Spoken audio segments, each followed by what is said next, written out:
What up, though? What up, though, y'all? It's your boy King Keith. We're back at it again with another episode of 411 Lions. As I told y'all, we was gonna start this podcast off with a big smile if the Lions won.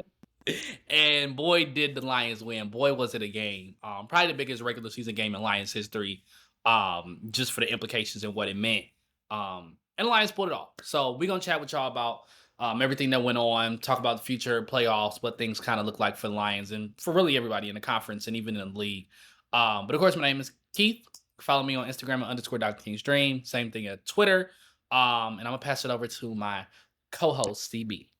What up, world? It is your girl CB, Sierra. Voice might sound a little raspy coming off of the flu. We're getting a little better though. Shout out to the Lions for being the king of the North. You can follow us on 411 Lions TikTok. You can follow us on Apple, Spotify, anywhere you get your podcasts. 411 Lions. Come on, let's get into this thing, man. Do you have like ponytails? I like the way your do-rag is tied. You got ponytail. Yeah, styling profiling, you feel me? I don't know about no, styling, baby. I do what I can. Not everybody can wear a leather jacket every day in their room. But with that being said, the Lions did, of course, beat the Vikings 31-9. Woo whoop! Yeah. We're about to talk our shit. But before we talk our shit, can you play this?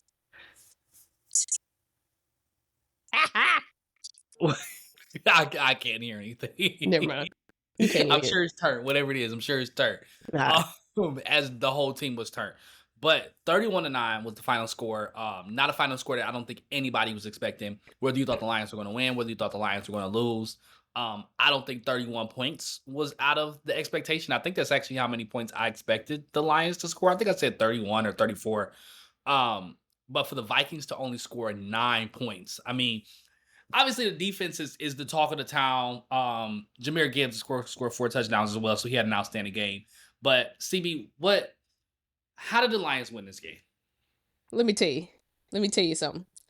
I had the damn prediction 41-38. I thought, you know what? I gave you some damn credit, Minnesota, now, because I know y'all like to talk shit. I gave you some damn credit.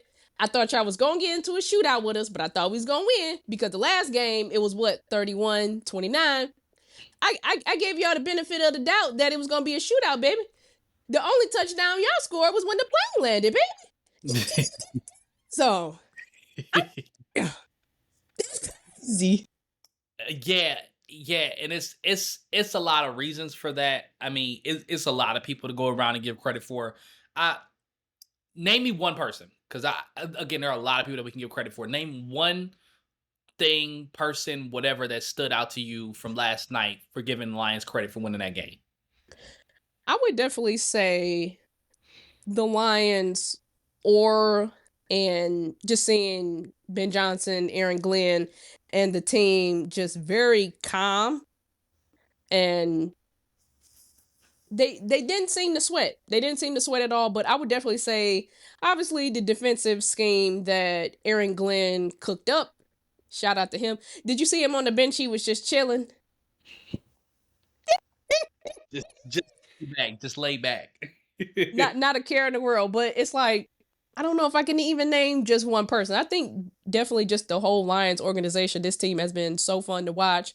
We've now become the damn media darlings, but definitely seeing the team work together, seeing how calm Aaron Glenn was, seeing how calm the defense was, the offense was.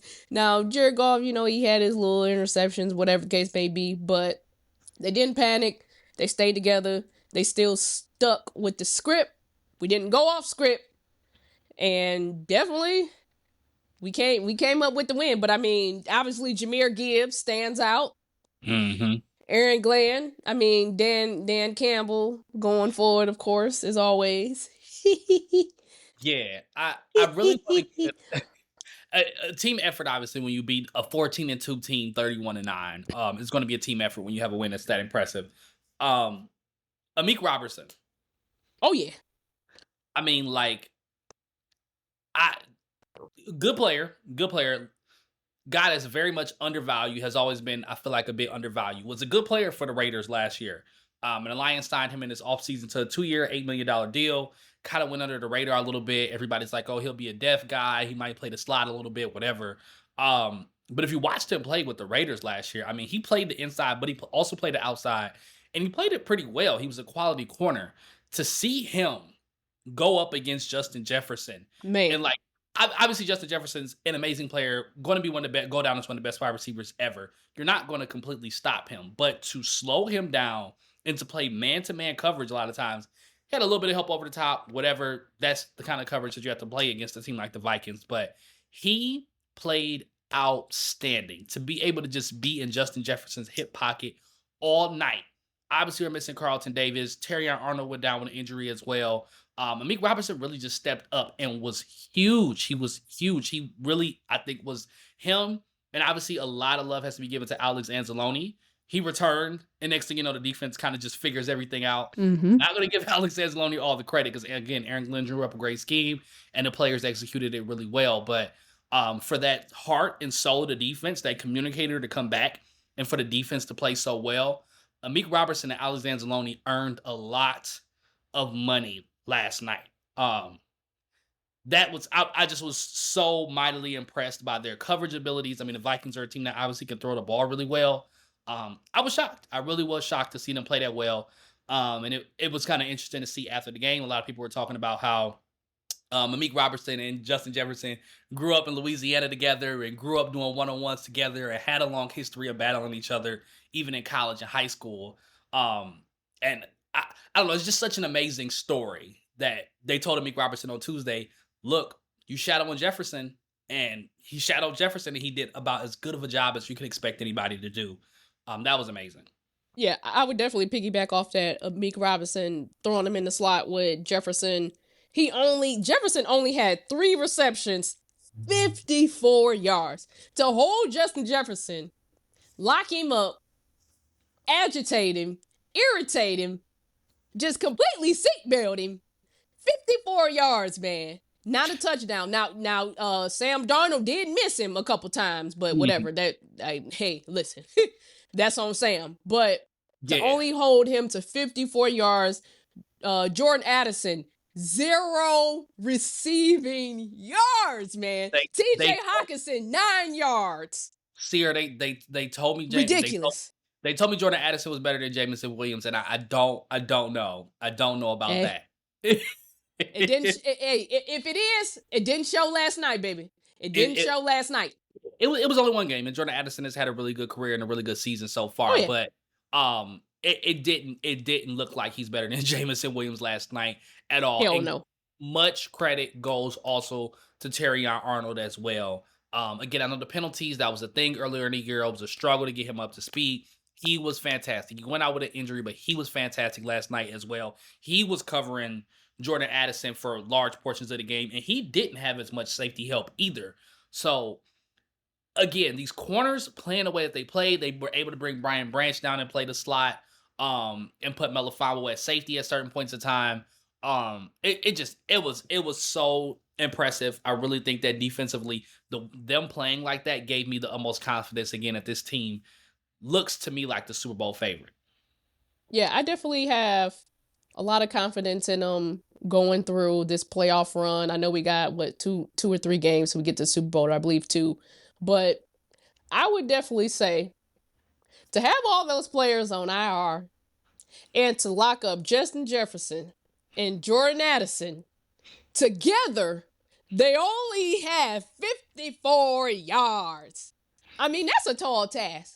I mean, that's a tall ass task. I mean, shout out to Detroit. I mean, they went to the red zone maybe 5-6 times.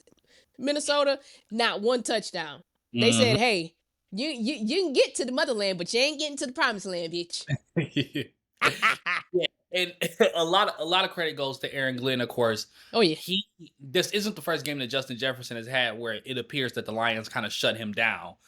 Because there was a game like this last season as well where Justin Jefferson, I think, only had like 18 yards. And it's the coverage, it's the scheme, being able to play man to man with him and kind of get physical. Jefferson's going to break off eventually on one of those routes. But if you got safety help over the top, the corners can feel more confident and comfortable if they're playing inside leverage or outside leverage. There's just a lot of rules and schemes. And I think that Aaron Glenn has coached these guys up perfectly to recognize you have help, but not just to know that you have help, but to know exactly where the help is. And you can push your guy towards that kind of help. It was just a masterclass of a coaching job. It appears that not only does Aaron Glenn have the Vikings number, but also Ben Johnson kind of has Brian Flores' number as well, because the offense wasn't no slouch either. Oh yeah, I would say Ben Johnson 2, Brian Flores 0.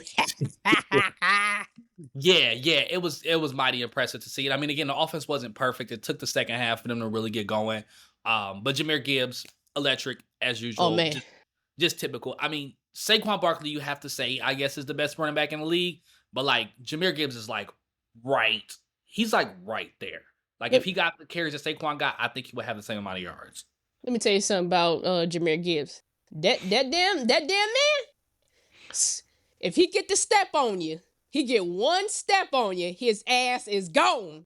It's something else, man. It's really something else to see. And to see him kind of carry the load essentially as well, which that is why I'm hoping that this 2 weeks, like that's really why I wanted to see the Lions win this game.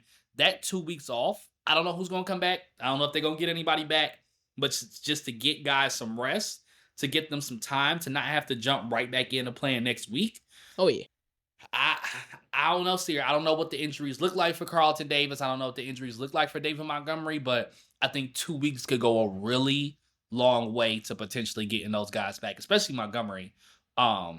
He got that MCL though. Yeah, but I mean, he's already gone through rehab and all that kind of stuff. He didn't get any surgery. Montgomery's not a guy that's like big on speed and changing direction necessarily anyway. He's just good with getting those extra yards. I'm not saying he's coming back to the divisional round, but those 2 weeks will be big. If they win that game, that's another week. I don't know. And Terrion can rest that foot. Same. Yep, exactly. Terrion Arnold not having to rush back next week to have to figure out if he can play or not. So it was big. That was just a really, really big win, and to see them win in that kind of way. And also to see Jameson Williams get 1,000 yards is also nice as well. Yeah. Way more. They threw him a few passes late in the game, and everybody probably looking like, why are they throwing him the ball? I'm like, oh yeah, they trying to get J-Mo that 1K. And they did. They did, and I believe he called one or two nice big third down conversions. So yeah, shout out to J-Mo. He had a catch over the middle where like not only did, because I'm sure it gets the attention for him absorbing a hit, because he did really absorb a big hit, but he also hands catch. I know we used to seeing J-Mo kind of fumble and bobble a little bit sometimes. Caught it with his hands, took the contact, went to the ground, held onto the ball. I mean, he must have been watching film of St. Brown, man. He's starting to look like a possession receiver out there. Oh, man. He's starting to look like what, like you said, what St. Brown is. When you need a third down conversion, you can look to him. You know he can catch it. Yeah. St. Brown also. Ultra reliable. Even that play where Goff, the pass got tipped and it ended up being incomplete on the 4th down play. He was going to J-Mo on that play, and J-Mo looked to be open. So just seeing the confidence, the trust, like they legitimately have like wide receiver 2. Like they got him. So it just a lot of good signs from last night's game. Everybody's got the good vibe, good energy.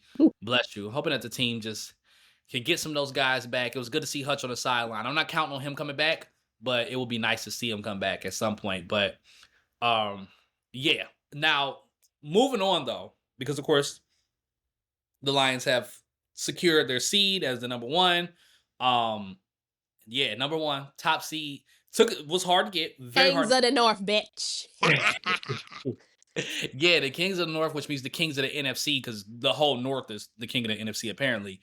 They will be playing the lowest remaining seed in the NFC, depending on who advances, how the games go. The NFC side has a really interesting slate of games. I don't think any of these games anybody should be favored by more than about 3.5 points, if not less. We got Packers, Eagles. Eagles, of course, being at home. We got the Buccaneers and the Commanders, with the Buccaneers being at home. And then we have the Vikings going to LA to play the Rams, because the Rams lost to Seattle and the Buccaneers, of course, won their game. So the Rams fell to the 4th seed. What are you thinking when you look at those games? Okay, so let's talk about Packers Eagles. Who do you think is going to win that game? Packers, Eagles. I'ma go. And I believe didn't Jordan Love get hit or something? His elbow or his hand or Yeah, something? he did hurt his arm, but also for Philly, Jalen Hurts is still in concussion protocol. Just throwing it out there. Oh, still? I know he didn't play, last game. I thought because it was the last game of the season, but he still He has is? not cleared concussion protocol yet. Huh. Interesting. So just throwing it out there. Now, their backup has looked really good, strangely enough. I don't know if they got a controversy on their hands, but Tanner McKee has looked really good. But what are you thinking? If Jalen Hurts plays, I'm gonna go Eagles. If he doesn't, I think it'll be a close game, but I think the Eagles that defensive line and obviously Saquon Barkley, I think they could still pull it out. Green Bay, I see flashes with Green Bay. I don't necessarily count on them. I don't think they're gonna have that momentum like they did last year, where they were the youngest team to ever win a playoff game. I believe they beat Dallas. I don't see that happening this year, so I'm gonna go with the Eagles. Yeah, I feel the same way. I think that this is Philly's game kind of to lose. The Packers don't look all that good to me against good teams. I mean, they almost got swept by the NFC North. They lost both times to the Lions, both times to the Vikings, lost to the Bears yesterday, and almost lost to the Bears the first game. They only beat the Bears because they blocked the field goal at the last second. I don't know how good this Packers team is. I don't believe in their defense. Jordan Love is talented, but talent doesn't always equal success either. They got to run the ball to really I be don't able to see it. open things up. If they're not running the ball, which I think Philadelphia's defense can slow them down a little bit from running the ball, because as you mentioned, they have a strong defensive line. I think with the starter or the backup, because Tanner McKee has been very strangely productive. I think this is the Eagles' game to lose. We'll see though. We'll see, because the Eagles can be a little bit finicky as well. But I think this Eagles team is probably the biggest challenge to the Lions in the playoffs. Oh wait, did you see Christian Watson tore his ACL? I did not see that he tore his ACL. I did see that he got hurt. I didn't know that was his ACL. They announced it a couple hours ago. He tore his ACL. Yeah, and It's with done. that, for me, it's like if the Packers were already relying on him, that's on them, because Christian Watson has proved time and time again. Unfortunately, he's made out of glass. He really is. Like, he Yeah. gets hurt all the time. Like, it's always, he's so tall, he's so fast, he makes these impact catches, but he can't stay healthy, and then he just doesn't. So I hope they weren't relying on him in the first place. He's a nice guy to have around, but he's not reliable. So Yeah, he's done. yeah, that hurts them though, because he's a deep threat. He can stretch the field. So you kind of lose that a little bit. I don't know with this Packers team. I don't know. I mean, maybe they'll pull something off. I do like that this matchup gets two dangerous teams out, because when the Packers are rolling, they are dangerous. So somebody is going to lose in this game that I think would be a threat to the Lions. Next game, Tampa Bay and Washington. This one is funny. I don't know what to expect from this game. I'm not gonna lie. Okay, so if I'm going first, I go back and forth on this one, because I do like the rookie Jaden Daniels. Don't get me wrong. His weapons, are they better than Tampa Bay's weapons? Iffy. Not completely. Did Daniels have an injury too? Not serious, but Yeah, I don't think he finished the game that they played this past weekend, but I think he's fine. and then with that damn Baker Mayfield. Now listen, with one thing about him, he gonna be down, but this motherfucker, he is gonna rally. He don't quit and he don't stop. You can knock him down 7 times, he'll get up 8. Like, yeah. I don't know if I'm counting out Tampa Bay though, but I do like Jaden, and I do like the way he can play make, but Baker Mayfield, because even with New Orleans, at first it was looking a little dim, but Baker got it going. He threw some shots, but if I had to pick, I might have to go with Tampa Bay. Yeah, it's not a bad pick. Considering Tampa Bay has been in the playoffs, I feel like several of the past few years now. They got guys that have kind of been there, done that. Mm-hmm. So I think that they kind of bring like the veteran aspect. I think this game comes down to turnovers, flat out. And I say that because Jaden Daniels is a rookie. He's gonna be jittery early on. He's not necessarily the most mistake prone, but his decision making isn't always the best either. Um, Baker Mayfield, though, because he's throwing for a lot of yards, he's throwing for a lot of touchdowns. Baker Mayfield has thrown like 16 interceptions this year, and he's fumbled like 13 times. That's a lot of turnovers. He do, but he fight back though. He's a gunslinger. He is definitely like old school Brett Favre type when it comes to like, I'm gonna just go all out and just I'm a sling it, and we gonna go down with this arm. Like it is what it is. But those turnovers are a lot to overcome, and Washington has been good. I don't know how good their defense is necessarily as far as like truly holding up, but I would lean Washington in this game. I trust Jaden Daniels' decision making a little bit more than Baker Mayfield's. Baker Mayfield is a little bit risky. And yeah, I'm leaning Washington. I think Washington is just a little bit more composed. I do. So I would take the Commanders, but it could go any way. I could see either team winning this game in a blowout, in a close one. This is like the kind of the toss up of the weekend for me. The final game, of course, in the NFC, the Vikings are going to LA, which I was hoping that the Lions would not have to do. I just don't want to see them play the Rams. So I'll go first in this one. I'm trying to. So it's really hard to say going off of the Vikings' performance last night. I mean, it's like did the Lions give everybody the formula to be able to slow down this Vikings team is really the concern. And then you look at the Rams and it's like, well, the Rams probably don't have necessarily the personnel to be able to pull off what the Lions did. But I just have concerns about the Vikings. I'm not a big believer in Sam Darnold. I haven't been all year. I think that when you put pressure on him, as the Lions proved, he can be rattled. It's always been his thing. He's big arm, very talented, whatever, kind of athletic. But if you put pressure on him, it gets a little bit shaky. Again, I don't think the Rams had the personnel to necessarily pull off what the Lions pulled off. But also that Vikings pass defense, I think, is very overrated. And I think the Lions kind of showed that last night as well, that they can be picked apart once you get going a little bit. And Stafford's going to be in this game. Like, he's not in the playoffs. He's going to be locked in. So I'm going to take the Rams in this game. I think that the 10-7 team is going to beat the 14-2 team. 14-3, excuse me. Hold that extra L, please. I'm going to take the Rams in this game. I don't want the Rams to be the team that sticks around. But I think that they are. Okay. All right. Question. Are the Rams' 2 wide receivers, are they healthy? Are they in and healthy? I believe so. Cooper and Puka Nacua? Yeah, and I think the Rams kind of sacrificed a little bit because they didn't play them on Sunday at all, even though there was a chance they could move down, and they did move down. But I think they did that just to give them an extra week to be healthy. Okay, so I'm going to say this. I think Sam Darnold, playoffs, I don't like it. I don't like it. He was throwing high because there was some throws that he could have made. Not saying they would have won, but Jefferson could have made more plays if Sam Darnold would have hit him.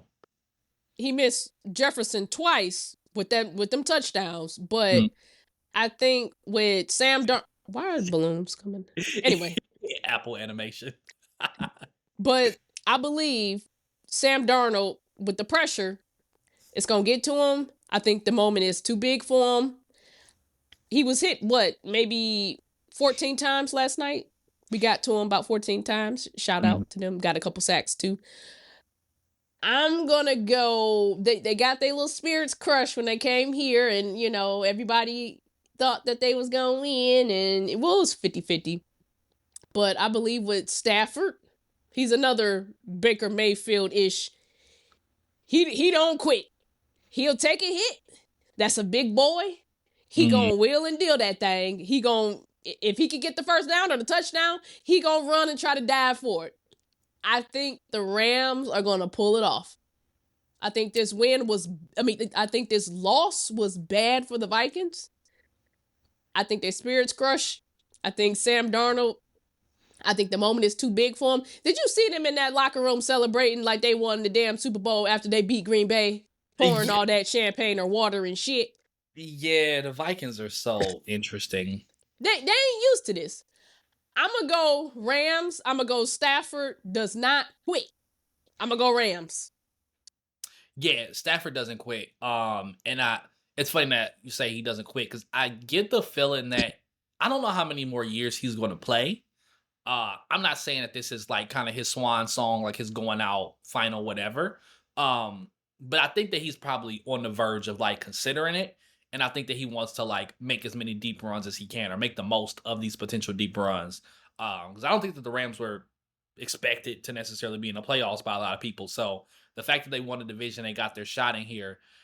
I think Stafford's going to give it his all. I do. So looking at those predictions, we don't got to do the AFC. We got to worry about the AFC right now. But looking at those predictions, that will create a matchup for the following week of the Vikings, not the Vikings, but the Rams and the Eagles, and the Lions and the Commanders.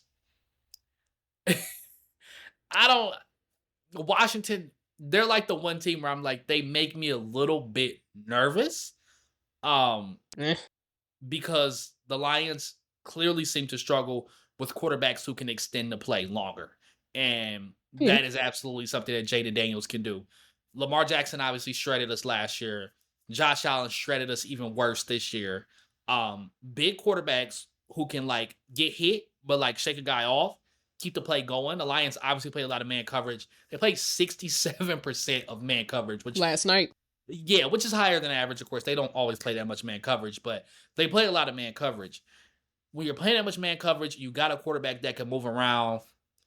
It worries me. Now, they don't. Terry McLaurin's really good, but other than that, they don't really have like the weapons necessarily to like scare anybody or strike too much fear in them. You can slow Terry McLaurin down if you can slow Justin Jefferson down, but it's just interesting. They haven't played them. They haven't played Jaden Daniels. That matchup does make me a little bit nervous. I think the Lions will win that game, but I do think that Washington will make it a lot closer than people think they would. I still don't know if Washington is getting past Tampa Bay, but assuming Washington gets past Tampa Bay, I guess it would be interesting because we haven't played them and we don't play them often. So it's like when the last time had the Lions played the Commanders? I mean... Yeah, it's been at least a couple of years now. And it wasn't Jaden Daniels. It was not Jaden Daniels. Of course not. He's rookie. But I don't know how that would go. I mean, like I said, he's a running quarterback. He is a rookie. He's skinny. We can knock the hell out of him. not dirty plays, but I'm just saying we could give him a nice little, welcome to the NFL. But he does. He takes his fair share of hits. He does. Oh, that's kind of interesting. Yeah, I'll have strong eyes on that Commanders and Buccaneers game for sure because I think that's a pretty potential matchup for the Lions. And I don't know. I haven't watched the Commanders like live a lot this year. I know that Jaden Daniels makes some pretty crazy plays. They're also a team that fights really hard and will come back from deficits and things like that. But playing on the road in Detroit against a 15-2 team, I think the Lions should be heavily favored. I just think that the Jaden Daniels factor of like moving around, creating plays out of structure, it's like it can go really good or it can go really bad. Okay, so assuming that, the NFC, whatever the case may be, who do you think the two teams is battling for the NFC? Is it going to probably be the Eagles and the Lions, we thinking? Or... Yeah, I do. I do think that those are the best teams at the end of the day. I think the Rams are going to give a strong push. And I think that the Vikings can't be counted out just because of their record. Like, they do win a lot of games. But I think the Eagles are the biggest challenge to the Lions. Who you got winning? The conference? Yeah, the NFC. The Lions. Okay. All right. So if the Lions and the Eagles play, Score prediction. Man, my score predictions have been so off the past couple weeks because they've been such chaotic games. Lions and Eagles, I think I'd say 34-24 maybe. You think that's all Jalen Hurts putting up? Yeah, I do. Seeing the Lions play that good a defense against the Vikings wide receivers is like, okay, y'all can probably do this against the Eagles wide receivers too. Not saying that they're going to shut them down or anything like that. AJ Brown was really good. He's probably the best contested catch receiver in my opinion in the league. And Devontae Smith is really good too, but I don't know. I think that the Lions had a capability to slow down the run as long as the linebackers are staying in their gaps. Um, yeah, I don't know. I don't think that the Eagles are necessarily the best matchup for the Lions. I don't think that their defense in particular can do much with the Lions offense. But you never know. You never know. Okay. And then AFC, you got the Chiefs or the Bills coming up out this thing. I don't know. I mean, the Chiefs have not impressed really anybody very much, but I mean, they continue to win games, and they have started to pick it up. So I not say not impressed is dramatic, but they don't look all that good. The Bills look really good, but on paper, something just seems a little bit off about them. We'll see. We'll see how they play in this Broncos game. I really want to see how that game goes. Oh yeah, it's gonna be a good one. The Bills gonna win it. Yeah, I think they are, but I think that it's going to be closer than people expect, depending on the weather. Because if it's just a blizzard in Buffalo, like how it is, that might get ugly for Denver. But I think the Ravens are starting to figure something out here, and Lamar Jackson better win the MVP. Is all I'll say. Statistically speaking, he's the best player in the league this year. I think the Ravens are being a little bit discounted here. I think they're starting to figure something out. I'm not gonna say they will be my pick. The Chiefs and the Bills just do not inspire a lot in me. I don't think the Bills defense is good. I think that it just kind of takes a bad game from Josh Allen, or a defense that knows how to play against Josh Allen. The Ravens beat the Bills earlier this year, and I'm pretty sure it wasn't very close either. So I don't know.